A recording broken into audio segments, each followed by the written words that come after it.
So this first question, like, I just want to set the stage. Do you guys think that there is a difference in coverage of Black youth than there is in other young men?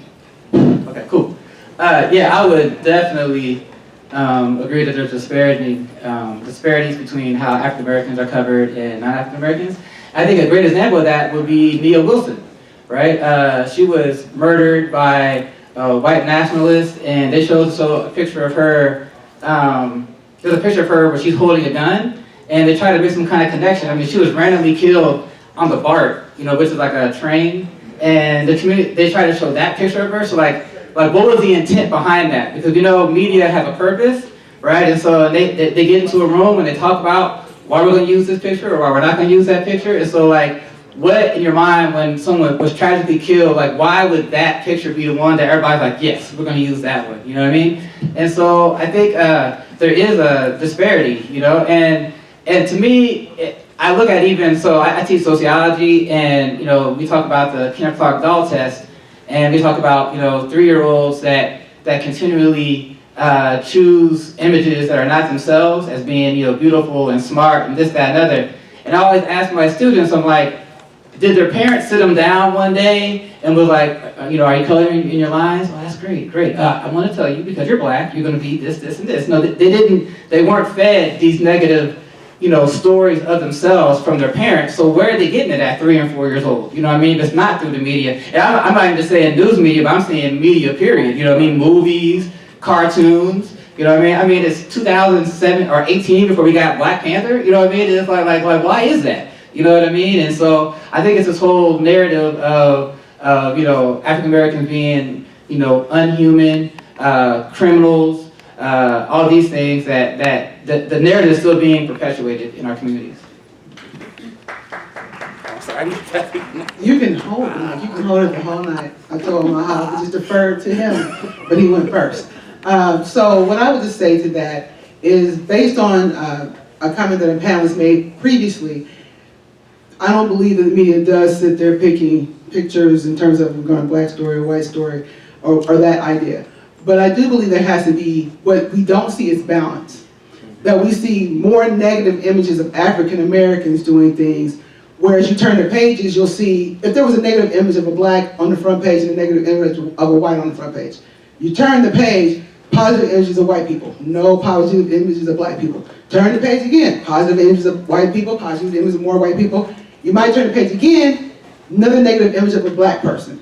It's like it's not balanced. So I know one panelist made the comment that there needs to be the idea of looking for more opportunities to show balance.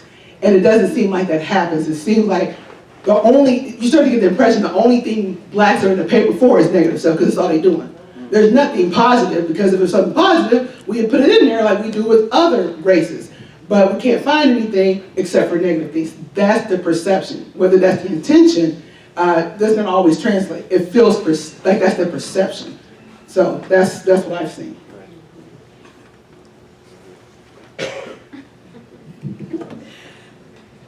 I don't think it's just the media. I think it's society as a whole.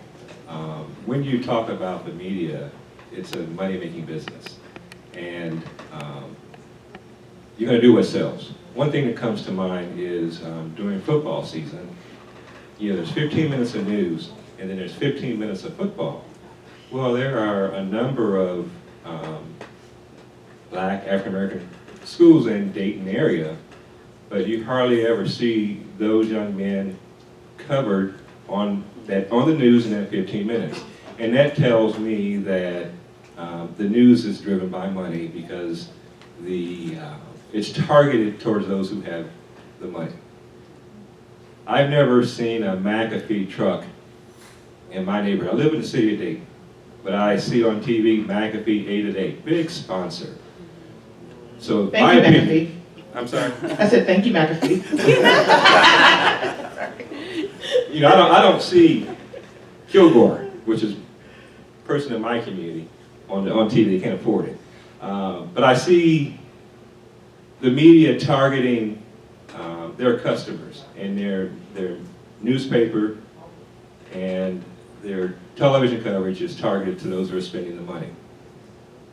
if you get a newspaper, I'm gonna pick on Dayton Daily News, you'll see a terrible headline on the front page.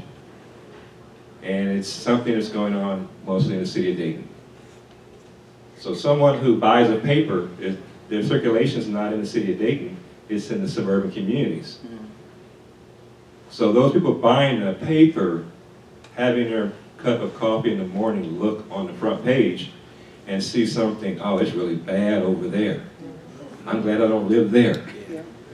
And then they turn back to a couple of different sections, and now you have the neighborhood section. And in that particular section, you're highlighting all of the good things going on in Centerville, Bellbrook, whatever. Each community has their own page. And they're highlighting all the positive things. So, I mean, money drives it. I understand that. They're in business to make money, but it is not fair. So I don't feel like I can say anything that is going to not sound like an excuse to you guys. But I've been in the media business for over 30 years. And I have never had a conversation in any meeting. And I am a manager and have been a manager for at least 20 years of my career, where we've deliberately sat around and said, you know what, we're going to only do this story in West Dayton because it's a negative story. We do look at our communities and we do try to problem solve around issues in the community, all of our communities. If we see a certain amount of crime in Centerville, we ask questions in Centerville about why there's all of these robberies at a store or break-ins or whatever.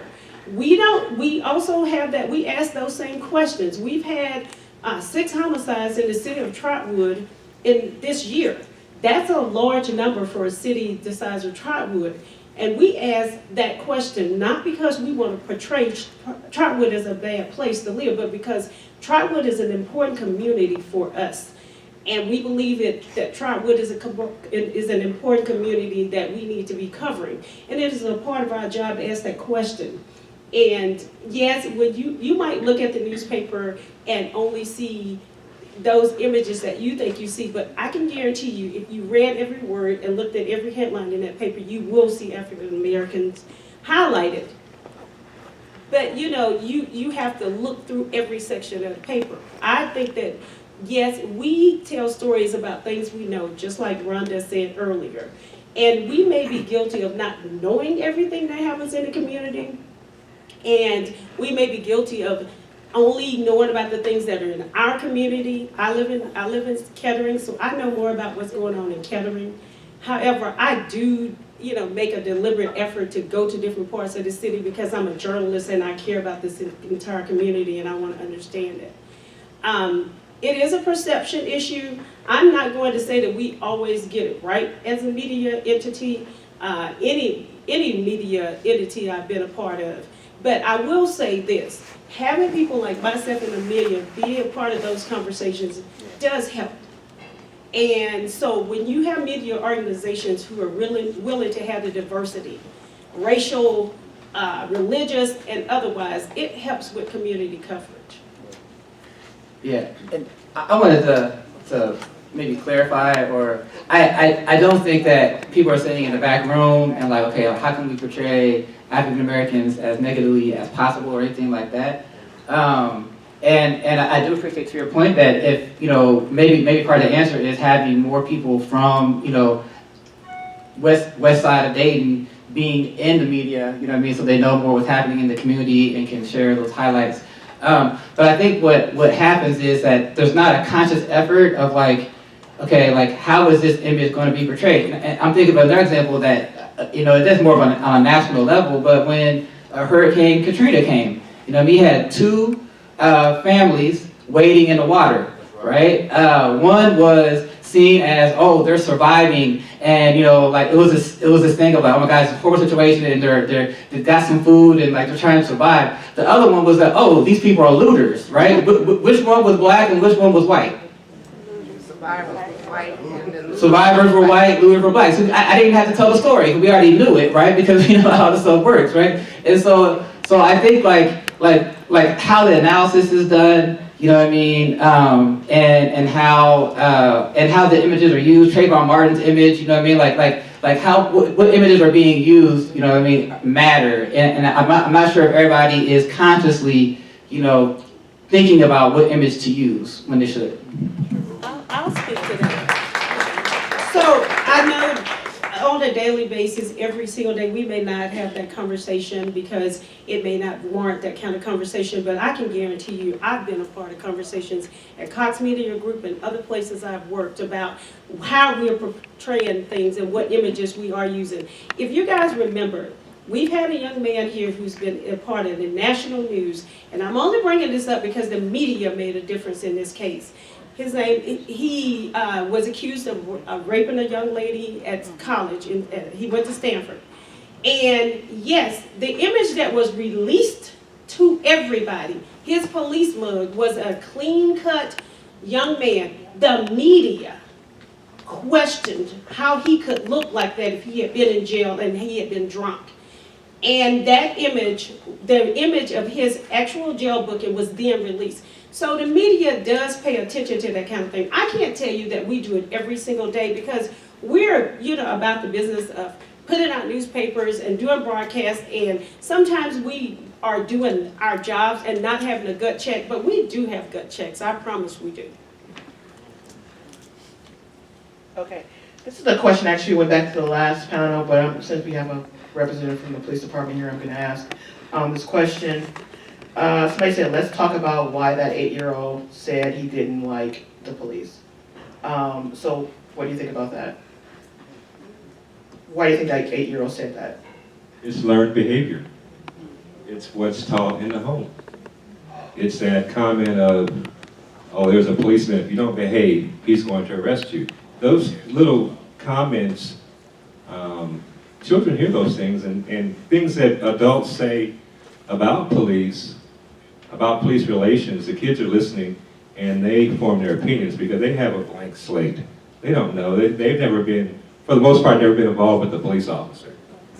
And then you have situations where young people form an opinion based on what they've seen.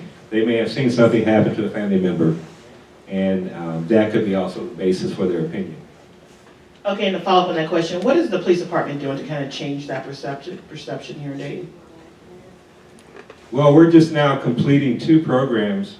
It's police and youth together. There were programs done in East Dayton and West Dayton, and those are programs that police officers work with youth. It's a week-long program, and they do a number of different activities in an effort to show the young people that, you know, we are people just like them. We're no different. We come from families just like theirs, and try to break down some of those stereotypes that have been portrayed. We have about 100 different activities just in the city of Dayton alone each year where we interact with youth. We have officers in schools reading. We work with a program to provide shoes to the shoeless. We have a number of different activities. Some of our officers coach baseball in different areas. So there's a lot of different activities we're doing in an attempt to interact one-on-one with youth and change how they perceive police officers. And I can't control what happens in other communities, but I think we are working hard in Dayton. Okay, this is another, to get back to perceptions. A lot of time when there's like an incident, a lot of people cover it and they say, well, why didn't you, let's say, going back and talk about urban nights, there are a lot of problems with black youth that people perceive because of urban nights. So this person wants to know, and I'm just paraphrasing this here, let's talk about the lack of opportunity for young blacks, boys and girls in Dayton. Is there a lack of opportunities for black boys and girls in Dayton? I told Amaha, let me take it first, then I can defer to you, if I can just get it out of the way. So, as a person who grew up in Dayton, grew up in West Dayton, lived on Dandridge Avenue behind Shiloh Baptist Church. There was a community center. We had the Westwood Community Center, you had the Linden Community Center, you had a community center within walking distance of almost every young person in West Dayton. Over the last 20 years, all of them are closed over there. Wesley Community Center is the only community center, along with the Columnist Center and the Boys and Girls Club, that exists in West Dayton. And even for our existence, we work hard to get funding to do what we do. Because even with that, some of our major supporters, the Montgomery County United Way, they will say our dollars are shrinking. That means programming shrinks. So you have all these kids who have no place to go at all. There is not, my children growing up, if we didn't put them in activities, there was no center for me just to send them to like I went to. I lived at Westwood Center in the summer.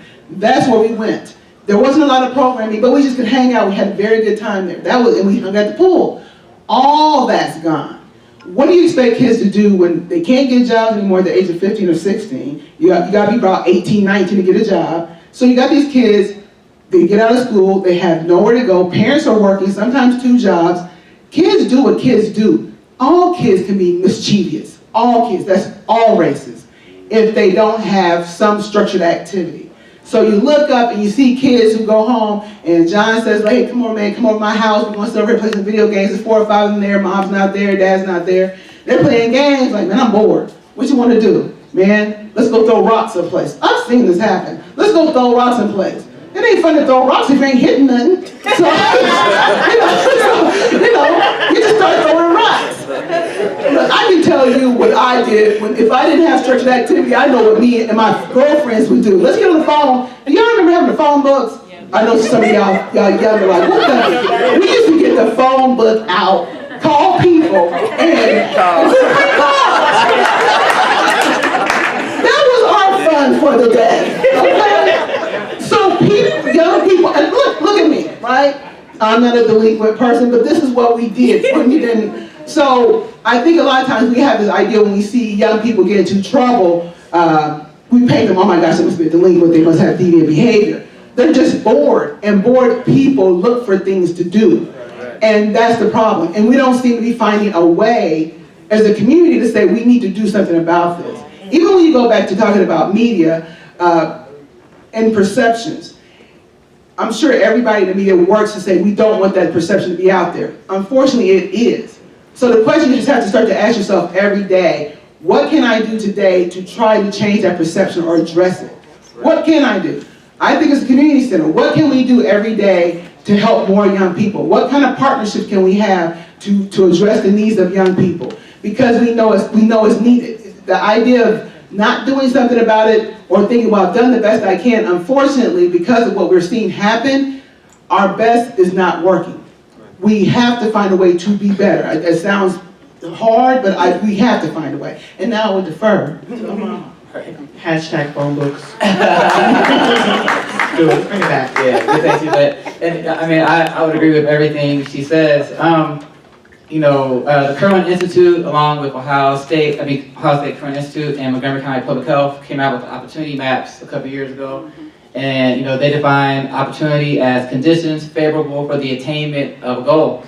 And when you look at, especially on the west side, there is lack of opportunity. So I did my thesis basically to understand like what it means. Like we have the quantitative data of what it means to live in an area with lack of access to food, education, parks and recreation, but what it means to the kids, right? And the things that they want, they're bored. You know what I mean? There's literally no free very free activities on the west side. You know what I mean? So out of the research, we started a program, like me and other people in the community of West Dayton Strong, right, inside the Soda Bass, right? Good thing. A lot of people in here have been part of the volunteer crew, so I thank you very much. And what we've been doing is we had a summer and after school program. But literally, like we leave at 2 o'clock, by 2:30, you see these packs of kids just roaming around with nothing to do. You know what I mean? And it's like there's no free activities.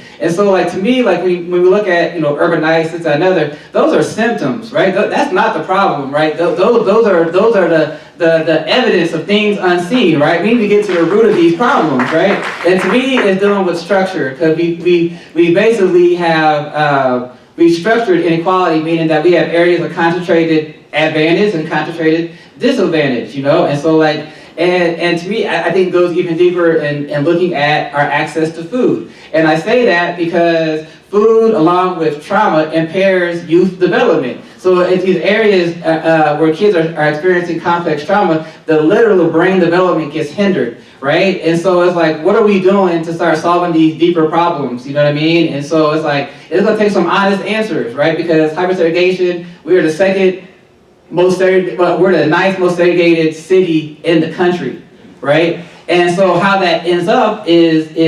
that creates these access of lack of opportunity and everything that comes forward. So what are we actually doing to address these problems? You know what I mean? Like, what are we doing to put resources to create more programs in every community and things for kids to do? And really listening to the kids. I think the thing that we don't do the most is that the people most affected by the issues are not at the table to solve the problems, right?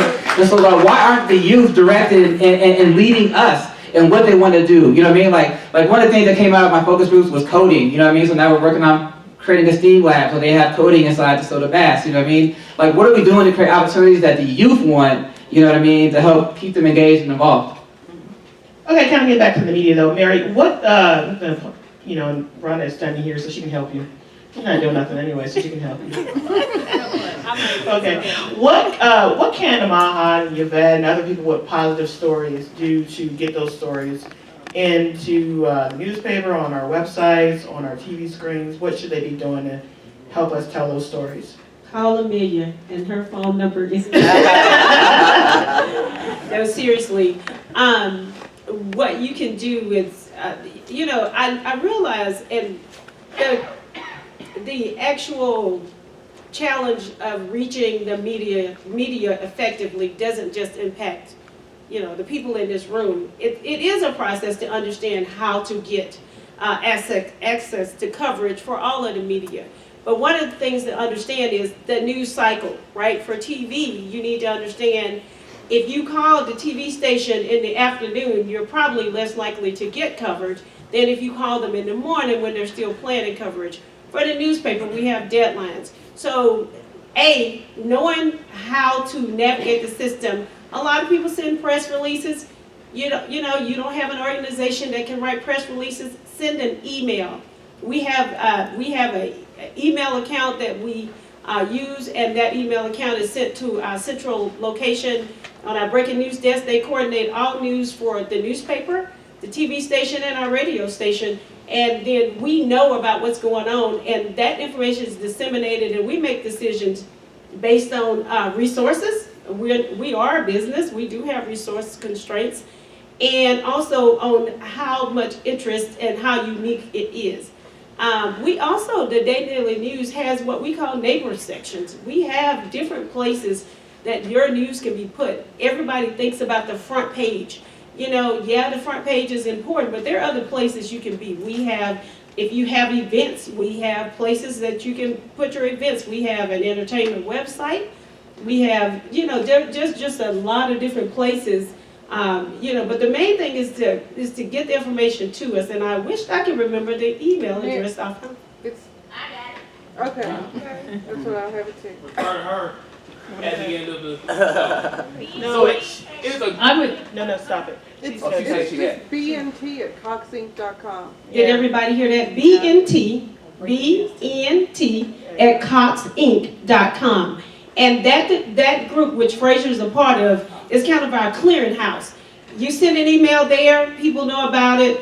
If you really want to get something covered that's happening live, you should send it a day or two ahead or a week ahead, but then send a follow-up email and say, hey, remember this event is happening. And that's how you get coverage. I would also say too, call. You know, if you see someone on TV that you know their name, call them.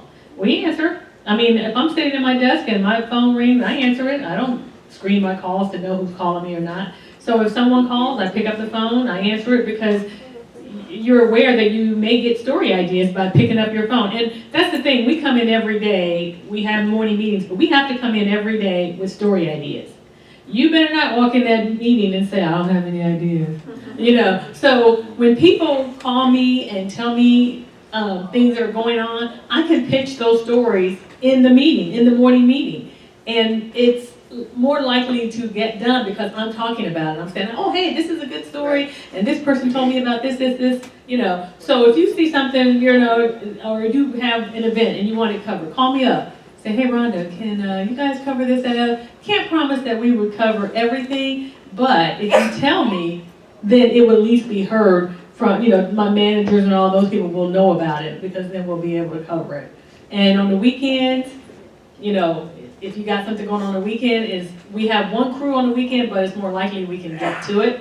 And then just one other thing I'll say is now with phones, your cameras are pretty good. So we've had people, they've asked us to come to an event and we can't get there because we don't have enough people. I said, you know what, video on your phone, send it to us and we'll use it. And we've done that because the quality is good enough to go on TV. And so then that way we've been able to cover ribbon cuttings and things like that maybe we weren't able to get to. We can cover them, you just send it to us. And I would second what Rhonda was going to say. I was getting ready to say the same thing. Now in the age, digital media age where everybody has a phone and you can take pictures and send us a few sentences and send us a phone number in case we have questions. I mean, we have many different places on our website and in sections of our newspaper where we take submitted information. WHL TV, they show viewers pictures on the air. I mean, we do take information from our viewers and readers, and so we welcome any news that you have. If you can send us, hey, we had this event, here's some pictures of it, that's awesome. We welcome that. Yeah, I will add to that. My job is actually to cover positive news for Dayton.com, your source for what to do, what to know, what to love about Dayton. Follow me on Twitter. So if you do have a positive story you want out, I'm not going to promise that we would cover it, but I would definitely consider it. That is literally one thing we want to do is highlight some of the awesome things that happens in our community. So A. Robinson at DaytonDailyNews.com is my email. You can seriously find me on Facebook too. Getting back to... Huh? The Daytonian of the Week right over there. Yeah, yeah, we made Daytonian of the Week. One thing too we were talking about in a meeting we had of our group was, is it getting better as far as the perceptions of Black youth? You have more positive portrayals in different shows. You have more Black men on high-level positions on television. Is it getting better, or is it getting worse? Yeah, I definitely don't think it's getting worse. I think it is getting better, and I think part of that is having more African Americans. But I think more people tell their own story, they can control their own narrative, and so I think that's making a huge difference.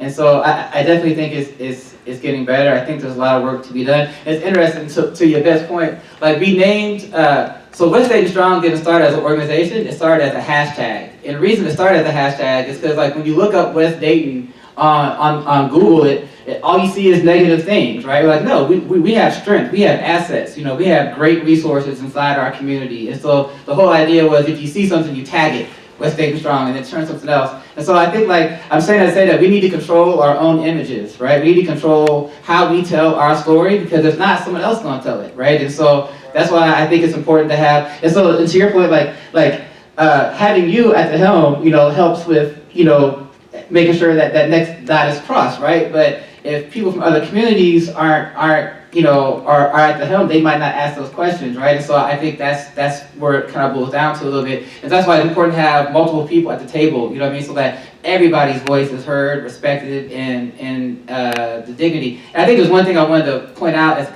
little bit off subject, but I think the importance of having teachers that look like the students, right? Because I think that's a huge problem in our community. I think there's only 2% African American teachers. So how to create this pipeline to have more teachers. So because that's one of the role models you're going to see, right? Because you socialize primarily through your school. So someone once said, if you want to control the image, you have to control the camera, and I'm increasingly believe you have to control the budget.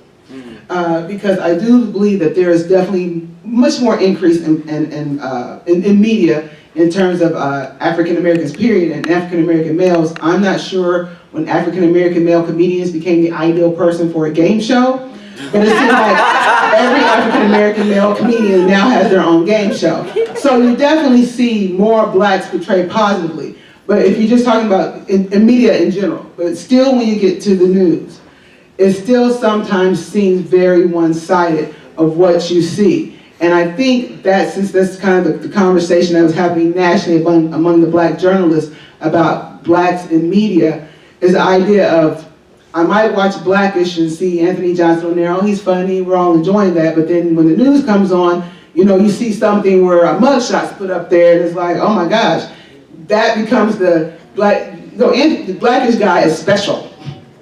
This guy is normal, this is what is real.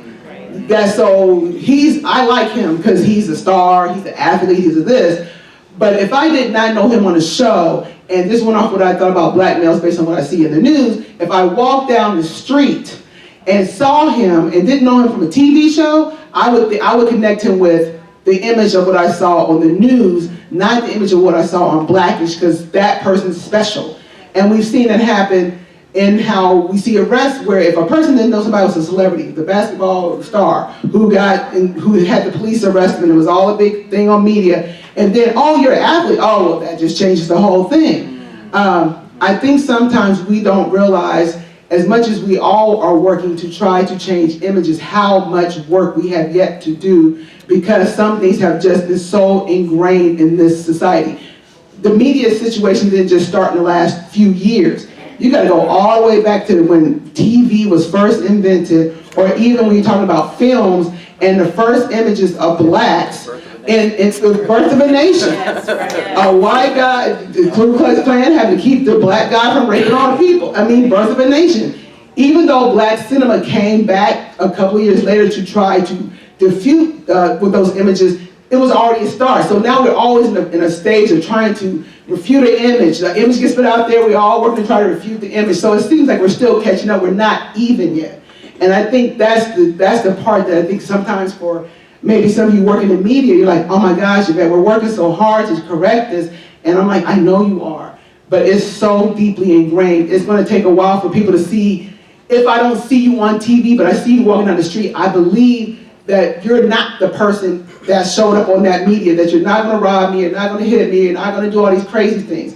I just judge you as a person. And that's the issue that media sometimes can create, if the images that come across in news. Because people believe the news. This is the news is here to tell me, enlighten me, warn me. And if the news is saying, hey, these people, you gotta be careful, then I'm gonna have to be careful. When I see somebody who looks like the image on TV, whether it's them or not, I have to do that.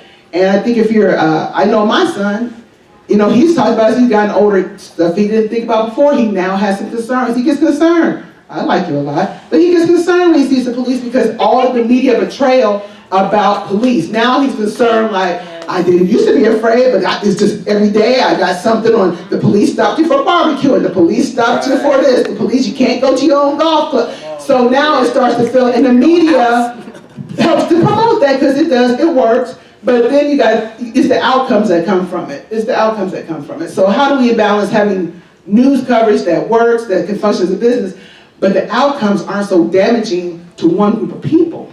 Well, I will say this, now that Mary talked to you, I'll tell you right now, I'm not in it for the money, because Janet should give me a raise, but, but I'm definitely not in for the money. So to your point, how do we tell stories like that? So Mark calls a press conference, right? Mm-hmm. He won't really call it, I guess, I don't know. Anyway, let's say he calls a press conference. There's a crime.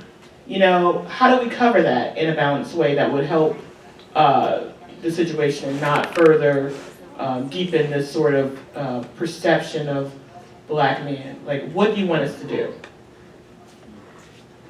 So I'll go back to when I talked about the newspaper. So, and Amaha made this point. If it's possible that however you portray somebody doing the same act, they're portrayed the exact same way. So you talked about the one guy, Brock Turner, like, okay, we pushed to have his photo out there so people could see his mugshot. That doesn't happen every time. And his situation was national. What about, we just talking about everyday local stuff. So let's say Brock Turner just, did something here locally. It's not a national story, it's a local story. Is the same push going to be there because it's not sensationalized? So it's like, okay, we have this guy, he did this, it's sad, this is the news. Black kid comes on, oh my gosh, we had this guy who did this and everything else. It does not always seem like they're portrayed all the time. So the thought is, if we're going to show, if we're doing a story in the paper, this has happened. Somebody goes and robs a store in one story. A black man goes and robs a store in the next story. It should become conscious to say somebody robbed the store, and it should never have to mention race in none of the stories. We don't mention race. We don't mention race. No, I've read stories where it did do that. And so I'll say media. Let's just do general. I'm not going to talk about Dayton Daily or any of you. I'm sure you know. But media in general, since we're kind of dealing with media in general. I have seen that where one time it might say black, but it does not, when it talks about another person, it does not mention their race. How about the idea of never mentioning race? Just simply said a male, a female, this age, wearing these clothes, committed a crime. That becomes some of the balance because race has nothing to do with it. If I want to present the mugshot of one person, press for mugshots from every single person every time. So that's a possible way to think about doing it. And I think along with that would be the backstory or the narratives behind it. Because sometimes,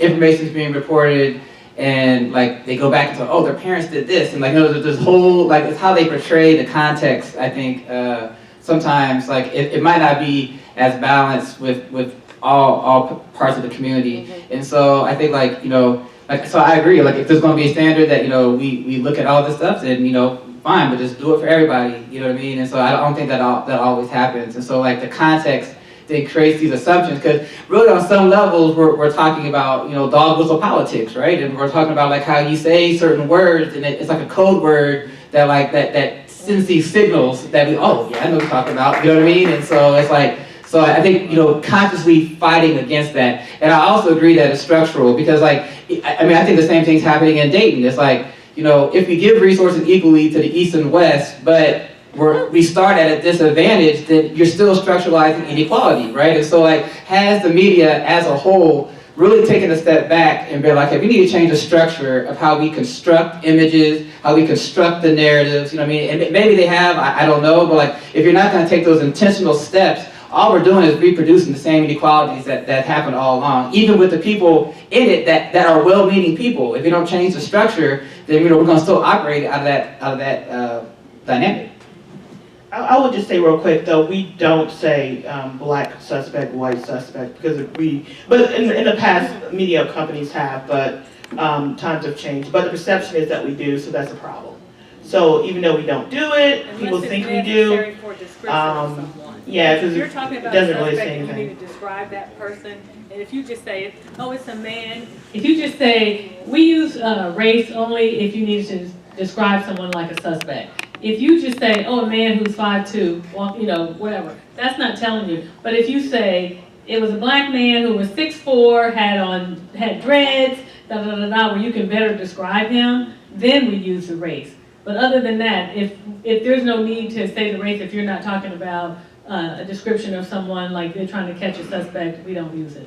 But I will say though that if the perception is that we do it, there's a problem. So there's a problem that we need to overcome as a industry. Well, you were going to say something, Mary? You guys covered it.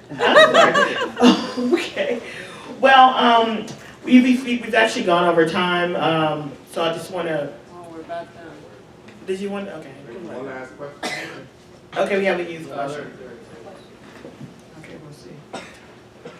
One question that a guy did ask that I wanted to raise is, what role does healthcare and mental health care play in Black boyhood in Ohio and in Dayton?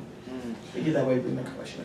I think it's a huge crisis, even from the stigma within the African American community of mental health, right? I think it's a huge problem, and the work that we do in the sort of VAS and some of these youth, they're struggling with some real things, right? And there's not, Daymont's been closed, Sunlight Village is really the only mental health facility on the west side right now, and so I think that's playing a huge role and a huge impact, and we're not addressing the issue. We keep kicking the ball down the road, so we got this complex trauma that's being intergenerational trauma because you push these wounds down because we're not creating the mechanisms to heal them. And I think that part of it is our own community. I don't put everything off on other people, right? I think that we need to look at our own community, and we need to have honest assessments, and we need to see what can we do to pull ourselves up, because we can't wait for other people. Okay, this is another perception question for you, Chief. How do you expect black boys to trust the police when laws are written to let police shoot first and ask questions later? So how do you change, I guess, I mean, the perception is that that's what's happening. How do you change that perception that that is the law, and how does we as the media help that process? You're going to give me a difficult one now. Well, I want to say that's what I said earlier. The youth had the question, so I had to. All we can do is work to better educate the community. That is not the case. It's a perception, but it's not a reality. And all we can do is attempt to change the perception of police by working with the community, whether it's in small groups, large groups, or working with individuals to better educate them on the law, better educate them on how the police function, why we do things the way we do. We offer several times a year a Citizens Police Academy where we bring people in, and it's about a 10 or 12 week course. We've got a graduate here in the room. And through those 12 weeks, we introduce them to all aspects of policing. And the classes are made up with people who support police and also people who have misconceptions or mistrust with police. So we want to mix it up because the only way we can change it is to provide education and opportunity for interaction. Now, I would say that I'm on the Community Police Council for Dayton, and I went through the, I think it was like an active shooter type of training. It was like a one-day thing, and it blew my mind, you know what I mean, to be able to experiences where you're pulling someone over in a car and this, that, and other. But I do think that, you know, part of the problem is, you know, and I think Dayton is an exception compared to other cities. But if we can't be honest about what's taking place, then like, you know, it's not, I don't think it's just about education, because like these things keep happening over and over and over again. And until we start having some honest conversations about, you know, images and how images create unconscious bias, and people do shoot first. I mean, look at John Crawford, you know what I mean? Like, look at different cases that's happening, you know? It's like, if we're not gonna have the honest conversations, then I don't think we're gonna change the problem. So I do think, you know, education is part of it, but I think it's also, you know, better training, and looking at the procedures, because I still struggle to see how some communities, people shoot up all kinds of people and they walk them out. Absolutely. You know what I mean? And other communities, they end up dead. You know what I mean? Like that's the hard reality. You know what I mean? And so I can't explain it. You know what I mean? I'm just sharing what I see. Bakari would like to answer. I know I'm jumping. Your panel is over. I understand. I know I'm playing the fifth beagle right now. That's okay though, right? You were trying to add. But Add information. we didn't go over my credentials, okay? And I worked 2 years as a federal park ranger, okay? 2 years as a federal park ranger, okay? And the reality is, the laws are written so that you can act first, sweep it under the rug, and go home and get paid vacation. And I worked as a federal park ranger, okay, with the feds, not just the city or local municipality, but that is the reality. And the reality is, even as an African-American male, I'm not Raven Simone, so yes, I do know I'm black, okay? You gotta be clear there, is that I wouldn't trust a police officer. I remember being 9 years old, walking home from school at Jefferson Elementary, then they changed it to Montessori, and having a police officer, Dayton police officer, do this to me while I was walking home, out the window, and I ran home the whole way. Okay, so the reality is, if I was you, I wouldn't trust a police officer. We know if you have a concealed carry permit, you're told when you get the permit, if you have a weapon, tell the police officer, let them know where it's at. If you do it as an African American, you're most likely going to end up shot, even though you're following the law. We have to be real here. We got to answer the question seriously, or we're not going to get anywhere. And one of the reasons there is a disconnect between the African American community and law enforcement is because we don't want to be honest about what's really taking place. Studies have come out by the FBI that say that law enforcement agencies all across the country are not only white for racists, but white supremacists. We got to be honest here. We got to be honest here. I was in the military for 6 years. The military is one of the most racist and sexist organizations you will ever be part of. We gotta be honest if we're gonna have solutions. Thank you. The fifth field, McCoy Moon. Thank you. Okay, so did you want to say something? Okay. There is a lot of perception out there in the media, especially Facebook right now. You can see something that happened 10 years ago and someone will mark it and says it happened yesterday. If you're not willing to do the research, to look beyond what you see, you're not going to really get the facts. If you look here in the city of Dayton, I can talk about the city of Dayton. I was never a park ranger, and I know the city of Dayton is nothing like what this gentleman described about the park rangers however many years ago. I have spent 32 years in law enforcement. I have never fired my gun. Most of the folks I work with have never fired their gun in the line of duty. I think we had maybe 3-4 police shootings in the last 2 years, and all of them were armed suspects. So what's happening someplace else is, excuse me, I can cite the facts. I am in charge of professional standards. I see the records, I review. I am talking about the city of Dayton. I'm not talking about what's happening in areas outside of the city of Dayton. I'm talking about the city of Dayton. I can speak for the city of Dayton. And I can cite the facts also. I Okay. live in West Dayton, Okay. where the unarmed shooting occurred in Summit Square Apartments, where the man was visiting his kids, and the security officer came up there and shot him. That man did not have a gun. Exactly. The man was trying to And then leave, a lot of times, and it was a they say security there's guard. It was gun, not a but police there's officer. no gun produced. So who knows whether there was a gun or not when the gun ain't popped up in evidence? The 2 security guards were not police officers. I know that. And the 2 but security you support guards. them as they police officers, they might as well be. Okay, but They they weren't wasn't now, charged. and they're in jail. Yeah, they went to jail. They went to jail. Both of them went to jail. Yeah. How much What I'm time saying did is, they- how much time did they- look at the facts. We share our information. We have been working with the Community Police Council. We have a data committee.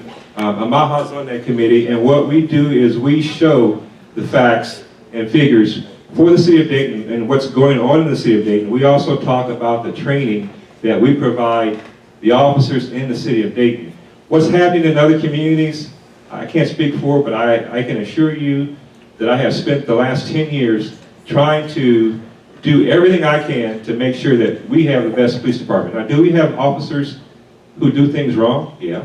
And what we do is we work to get those folks out of the police department. Those security We guards have. being going to jail, so we don't know the time Yes, we that they did. did or We anything. everybody figured those Okay, we're gonna, can you hold your, I'm sorry, I don't want to, can you hold your questions for later I will hold my on? questions, but it seems Yeah, like you my may be- questions are not gonna get answered Well, anyway, because you're gonna you, end the time. what we'll do here is, you have a question for him later on, you can talk to him directly. You don't want us to talk about that particular case, we're willing to talk about that too. We don't want to interrupt anybody when they speak.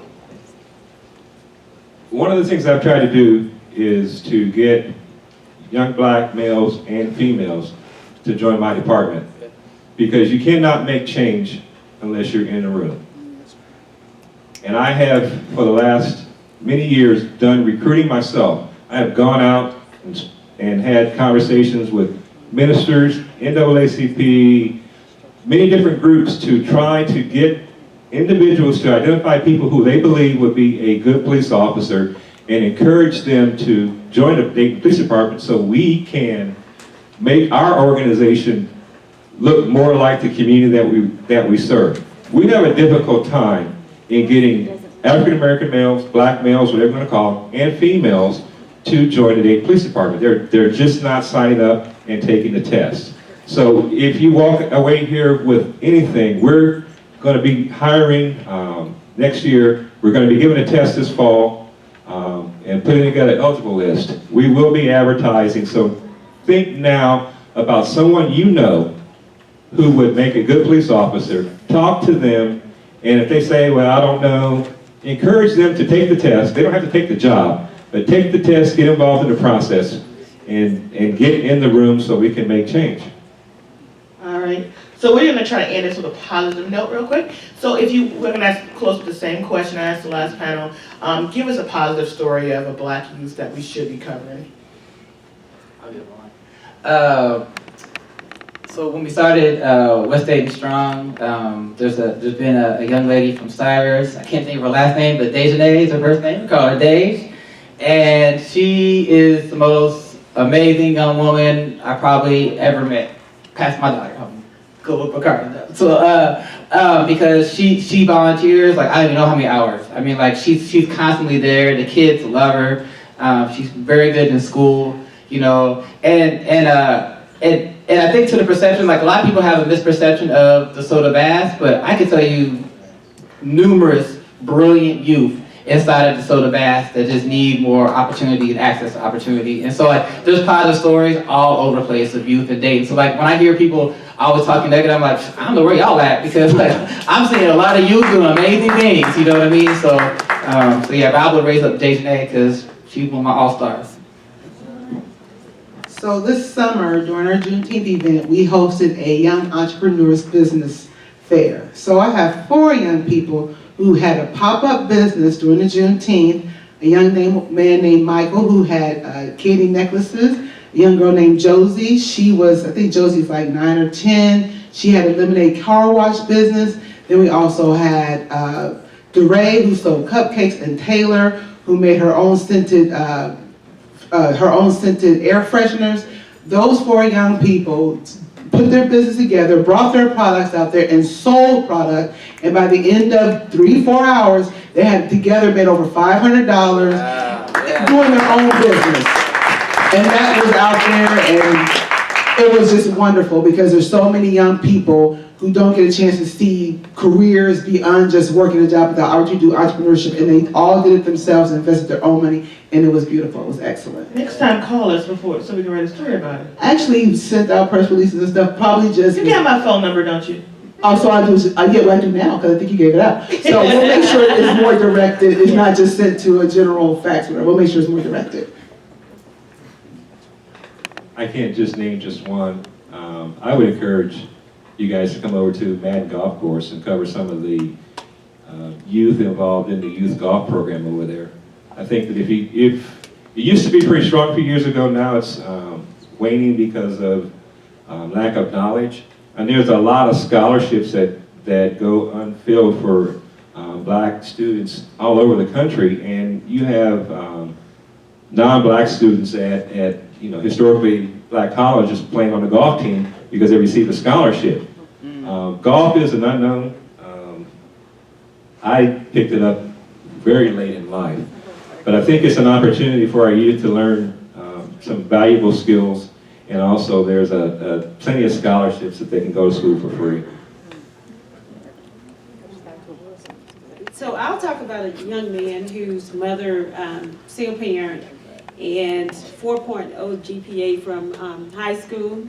He went on to college, 4.0 GPA college. He's graduated, and then he turned around and got his master's degree in speech pathology, also with a 4.0 GPA, and he was a local high school graduate here. So we do have some very positive role models here. See, I thought you were going to talk about Colton. I thought so too. I will not talk about my son, because the truth of the matter is I feel like my son is very fortunate. And, he has had many great opportunities that I know that many of our inner city youth have not had. And so, in fairness, I won't brag about him. He also had a great mom. You know what? And when you think about it, we are the same. When you think of the youth media, which is Snapchat, Facebook, Instagram, Twitter, that's the youth media, okay? The police have a bad light.